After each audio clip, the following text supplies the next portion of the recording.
Lola Salvador, la guionista del Crimen de Cuenca, esta película que se puede ver a continuación. Y esta es una película que causó un revuelo tremendo cuando se rodó, cuando se iba a estrenar, cuando luego finalmente 2 años después se estrenó. Es una película que significó mucho en aquellos años de la transición española. Lo que a mí me gustaría es no estar yo presentando esta película, sino que estuviera aquí su productor, que es Alfredo Matas, que estuviera Pilar Miró, que la dirigió. Y bueno, si a alguien le interesa, aparte de ver esta película bastante escalofriante y muy sincera y muy honesta, por todo nuestro lado, pues yo creo que podrían mirar los periódicos de la época, los periódicos de la época y lo que significó entonces y lo que podría significar ahora volver a esa reflexión. Porque si el motor de esa película fue la tortura en España, quizá es un buen momento de plantearse ahora otra vez si esto es estamos en otro momento donde esto hay que denunciarlo. El estilo narrativo del guión es un poco cómo lo va contando la gente, cómo lo van contando distintas personas según van pasando los hechos, recalcando los momentos que más les llamaban la atención, ¿no? a la gente. Es un compendio de eso. Entonces, yo estuve meses hablando con toda la gente habida y por haber, ¿no? De la gente que había conocido y que tenía recuerdo de todos los hechos, de los 2 pueblos, del sitio donde estuvieron en la cárcel, porque claro, había muchísima gente que lo recordaba, a quien se lo habían contado y gente que de primera mano lo había vivido, ¿no?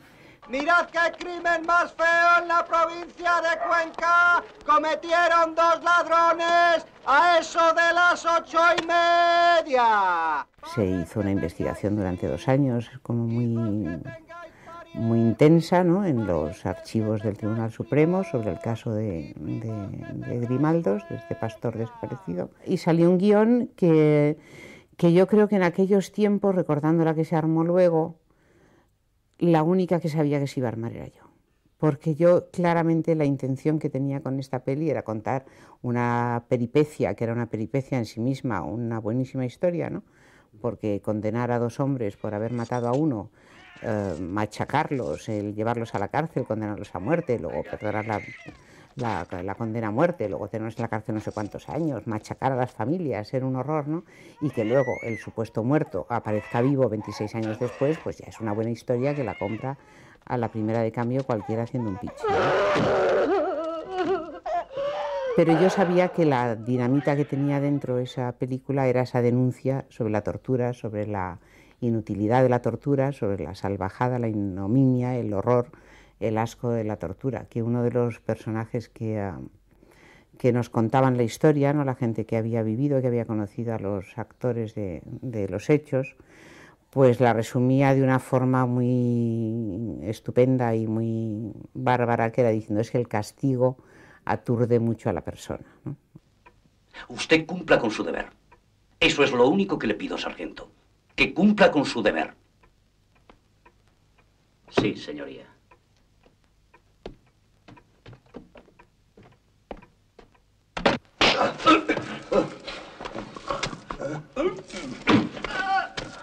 Tuvo muchos problemas ese guión porque pensábamos, bueno, eran los primeros años de la transición, que no iba a haber problemas, pero de alguna forma había un pequeño temor de hasta dónde podíamos llegar, ¿no? Sobre todo el temor de Alfredo era un temor de hasta dónde se podía llegar, qué cosas podíamos contar que contaran la película, pero no ahuyentaran al espectador por su violencia, ¿no? Y entonces ahí teníamos un techo, que era la película aquella de... ¿Cómo es? La del Correo de Medianoche, no es el Correo, el Expreso de Medianoche, ¿no? Y ese era nuestro techo, ¿no? ¿Verdad, Gregorio? ¿Verdad? Y después de pelearme con Alfredo, que lo solía hacer bastante en todo el trabajo que hemos hecho juntos, y llegar absolutamente a cuál era el límite y cómo contábamos esta película y cómo era esta película, pues fue el momento que esto él lo ha hecho en muchas otras películas y otras producciones, y decir, bueno, ¿y ahora quién lo dirige, no? Y esto quizás es algo que la gente no conoce, y que además son pequeñas anécdotas que dan igual un poco, pero quien le sugiere a Alfredo Pilar soy yo, ¿no? Porque Pilar había hecho La petición, ¿no? Que era una película que tenía esa violencia contenida, ¿no?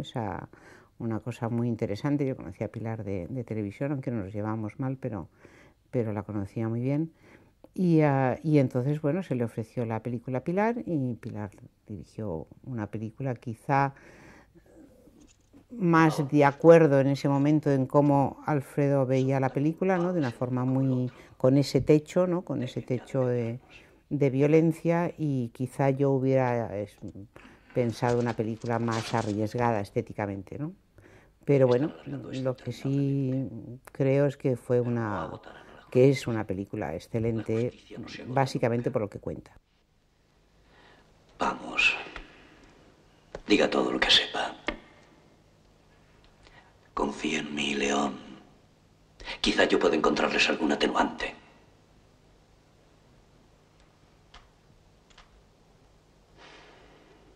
Esto es absurdo. Mienten, mienten, mienten, mienten.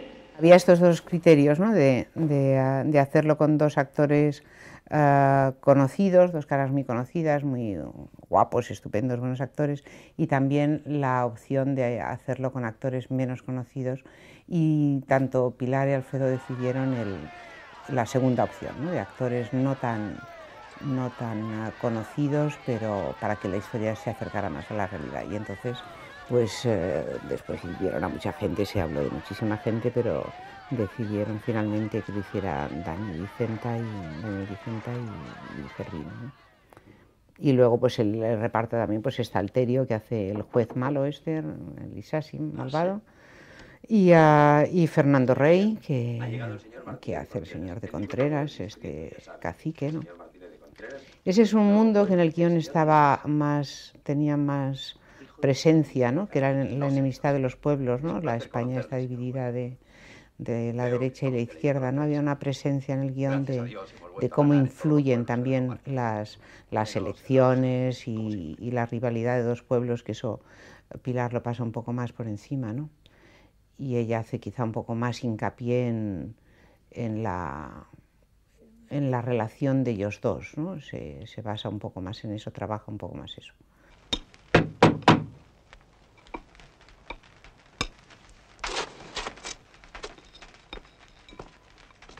Estaba Asunta Serna haciendo muy jovencita. Asunta es interesante porque hace en esta película una joven de 16, 17 años y hace el personaje de la persona, de la hija de este señor, que fue la persona que más me contó sobre esa historia, ¿no?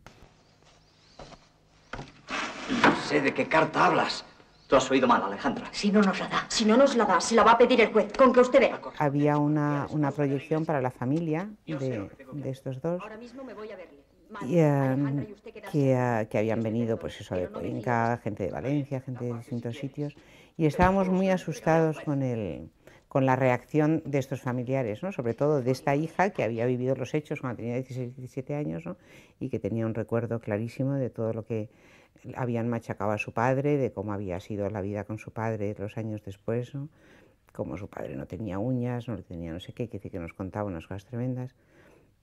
Y fue curioso porque teníamos allí todo preparado diciendo, si alguien se pone nervioso, pues les daremos una copa, le sacaremos de la sala y tal, ¿no?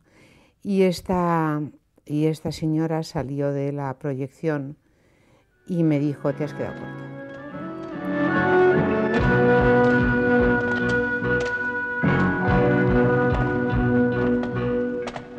Muchas veces cuando veo la película, cuando la he visto, me pasa lo mismo que cuando la estaba escribiendo, ¿no? Que tenía que retirar así la máquina de escribir y sujetarme la cabeza de la tensión que te producía el machaque de las torturas que habían hecho con esta gente, ¿no? A pocas leguas de aquí ocurrió el trágico suceso. Vamos, compradle al pobre ciego las coplas de este horroroso crimen.